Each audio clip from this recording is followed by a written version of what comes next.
Lubbock Mayor Mark McBrayer recognized the victims of the Holocaust at today's City Council meeting. In honor of Remembrance Day, the mayor issued a special proclamation recognizing one of the darkest chapters in human history. He recognized the millions of people who died at the hands of Nazi Germany in the 1930s and 40s. The mayor says the city stands firmly against anti-Semitism and all forms of hatred and bigotry. He also invited Jewish faith leaders to address the community.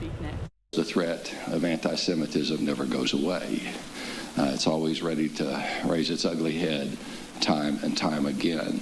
When we think about the Holocaust, is to make sure that we ensure to educate our children that it's not just about learning and studying and being smart, it's about having moral values and to make sure that the world is truly a civilized place. Holocaust Remembrance Day honors the day the Soviet Army liberated the Nazi death camp at Auschwitz-Birkenau 81 years ago.